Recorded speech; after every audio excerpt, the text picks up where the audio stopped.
नासिर अपने दोस्त से कहता है कि मुझे ऐसा लगता है कि अब हमारा यहाँ से निकलने का वक्त आ पहुँचा है। जिस पर सैफी उसको कहता है कि नहीं, मज़ा तो अब आया है। आखिर तुम कैसी बातें कर रहे हो? इतनी जल्दी मैं यहाँ से अब निकलने वाला नहीं हूँ। आगे से अब देखिएगा कि नासिर कहता है कि तुम मेरी बहन को भी नहीं जानते। जिस दिन उसको ज़रा सा शक हो गया कि हम क्या कर रहे हैं तो वो हमें जान से मार देगी, तुम उसको भी नहीं समझ रहे हो, उसको बड़ा हल्का ले रहे हो।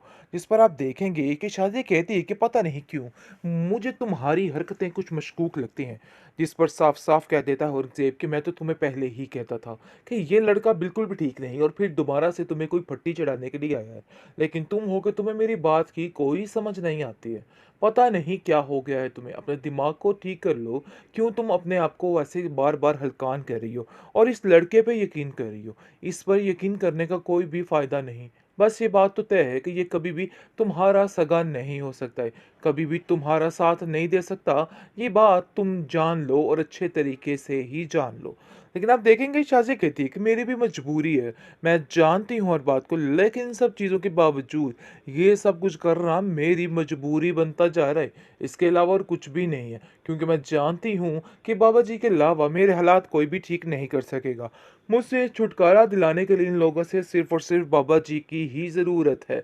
यानी कि वो पक्के और सच्चे दिल से ये मान चुकी है कि बाबा जी उसकी मदद करेंगे और सारा कुछ वही करने वाले हैं। और किसी पर तो उसको यकीन नाम की कोई चीज़ ही नहीं है और उसको ऐसा लग रहा है कि सारी दुनिया झूठी फ़रेबी है, सवाए के इसके। लेकिन हम देखेंगे गुड्डी कहती है कि मुझे बहुत जल्द वापस जाना है। वो अपनी चच्ची से कहती है कि मेरा दिल बहुत ज़्यादा परेशान है और मैं चाहती हूँ कि मैं जाऊँ अपनी खाला से मिल के आऊँ। इस पर वो कहती है, अरे भई, तुम्हें तो वो बिल्कुल पसंद नहीं करती और किस मुँह से जाओगी वहाँ पे? मुझे तो समझ नहीं आ रही है कि आखिर तुमने गैरत बेच खाई है। किस किस्म की बातें कर रही हो? वहाँ पर जाना मुनासिब नहीं है। तुम्हें समझ क्यों नहीं आ रही इन बातों की? जिस पर वो कहती है कि मैं सब बातें जानती हूँ, लेकिन मैं क्या करूँ? मैं अपनी खाला से बहुत प्यार करती हूँ और मुझे ऐसा लगता है कि वो बहुत उदास है मेरे बगैर। जिस पर औरंगज़ेब चालाकी करता है और कहता है कि फ़िक्र मत करो, मैं तुम्हें बहुत जल्द अपनी खाला के पास ले जाऊँगा, तुम्हें परेशान होने की ज़रूरत नहीं है। वो तुम्हारी खाला तुमसे वाक़ई में बहुत प्यार करती है। तुम बिला वजह की टेंशन मत लो। देख लेना कि वो भी राज़ी हो जाएगी और तुम्हें अपने पास रख लेगी, क्योंकि वो उसका सारा जो सिस्टम है ख़त्म करके उसको वहीं पर भेजने की प्लानिंग करने वाला है। इसलिए इसको ये सब कुछ सिर्फ कह आप देता भी है। यही कहेंगे। बहरहाल अभी तो आप देखेंगे कि काफ़ी ज़्यादा परेशान है वो खुद भी, क्योंकि उसके साथ आए दिन ऐसे-ऐसे हादसे पेश आ रहे हैं कि वो हैरान और परेशान हो रही है। लेकिन जहांगीर के सामने फिर भी अपनी बात को मनवा नहीं सकती, क्योंकि जहांगीर अभी भी ऐसा ही समझ रहा है कि ये सरासर झूठ बोल रही है। आप देखेंगे बहुत परेशानी के आलम में बेचारी बार-बार जहांगीर से कह रही है कि मेरी बात का यकीन कीजिए, मैंने ऐसा कुछ भी नहीं किया, बल्कि मैं आपसे जो-जो बात कह रही हूँ, वो सरासर हकीकत है और सरासर सच है। पता नहीं क्यों आपको मेरी बातों का कोई यकीन नहीं आ रहा है। लेकिन शाज़िया की बात का कोई भी यकीन नहीं कर रहा। आए दिन शाज़िया की तबीयत बहुत ज़्यादा बिगड़ती जा रही है और नासिर इसको समझाता है कि आपी मैं आपसे बस यही कहना चाहता हूँ कि आप गुड्डी के बारे में जो आपके दिल में है वो निकाल दें, क्योंकि जब तक ये बातें आप दिल में रखेंगी, मुझे नहीं लगता है कि आपका कुछ भी हो सकता है। आपके साथ ऐसा ही होगा, मैं आपको यही समझाने की कोशिश कर रहा हूँ। लेकिन न जाने क्यों आप मेरी बात का यकीन ही नहीं कर रही हैं। जिस पर आप देखेंगे कि गुड्डी कहती है कि मुझे किसी से कोई गिला, कोई शिकायत नहीं है। इसलिए बेहतर यही है कि आप उनको उनके हाल पे छोड़ दीजिए। वक़्त उनको खुद बता देगा कि वो गलत कर रही हैं। अभी वो उन चीज़ों को नहीं समझ रही हैं। लेकिन जब उनको पता चलेगा कि वाक़ई में वो गलत कर रही हैं, फिर उनको एहसास हो जाएगा। इसलिए उनको ऐसा कहने की कोई भी ज़रूरत नहीं है, तो वो मेरी आखिर चच्ची जान ही। ट्रॉमा सर्कल गुड्डी के नेक्स्ट एपिसोड में आप देखेंगे कि किस तरीके से गुड्डी की गुड्डी को जलाया जा रहा है और जलाने से पहले ही ऐसे ऐसे नज़ारे सामने आएंगे कि अकल दंग रह जाएगी। क्योंकि जैसा कि हम देख रहे थे कि ड्रामा बोरिंग हो रहा है, लेकिन ऐसा नहीं है। ये एपिसोड्स के बाद देखिएगा किस तरीके से ये ड्रामा उछलेगा। जैसा कि आप देख रहे हैं कि गुड्डी काफ़ी परेशान है और उसको समझ आ चुकी है कि मेरी स्वीटी के साथ ये लोग कुछ भी ठीक नहीं करेंगे।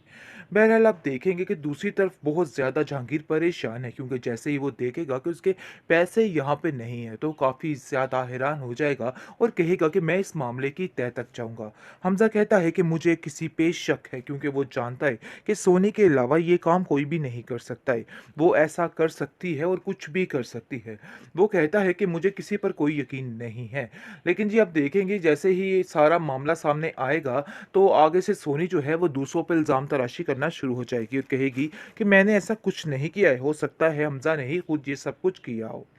लेकिन शाज़िया जो है, शाज़िया के दिल को अभी भी ठंडक नहीं पड़ रही है, क्योंकि उसके साथ जितना बुरा होता जा रहा है, उन सब चीज़ों का गुस्सा वो सिर्फ़ और सिर्फ़ बेचारी गुड्डी पर ही उतार रही है। और ये बात बड़े अच्छे तरीके से एक स्वीटी भी देख रही है कि आखिर इस गुड्डी का क्या हाल इस घर में किया जा रहा है।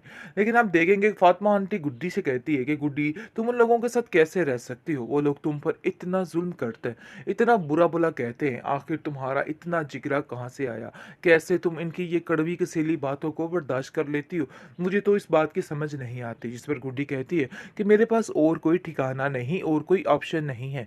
आखिर मैं कैसे इनकी बातों पे यकीन ना करूं या इनके आगे कुछ ना बोलूं। आगे से आप देखेंगे कि शाज़िया कहती है कि मुझे ऐसा लगता है कि तुम्हारी ज़ुबान जो दिन ब दिन बढ़ती जा रही है, ये किसी की शय पे बढ़ती जा रही है। तुम्हारा मैं बंद करती हूँ फ़ातिमा आंटी की तरफ जाना, क्योंकि मुझे लग रहा है कि सारा मामला वहीं से ख़राब हो रहा है।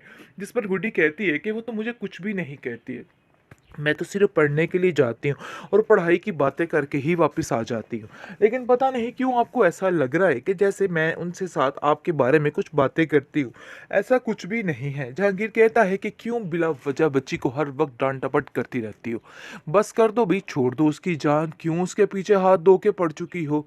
मुझे तो ये समझ नहीं आती तुम्हारे दिमाग की कि आखिर तुम मुझसे चाहती क्या हो?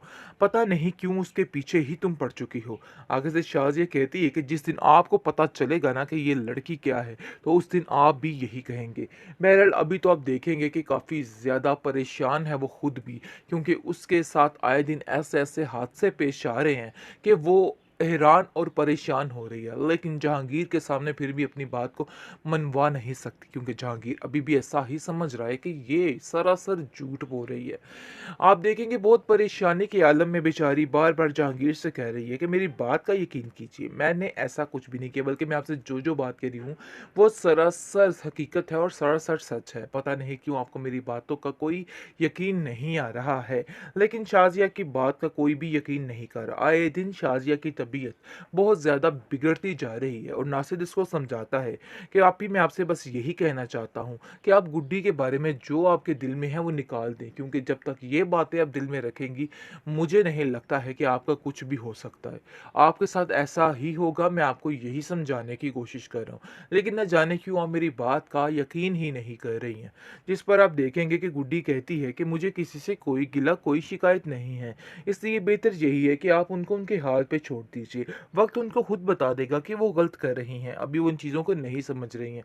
लेकिन जब उनको पता चलेगा कि वाक़ई में वो गलत कर रही हैं, फिर उनको एहसास हो जाएगा।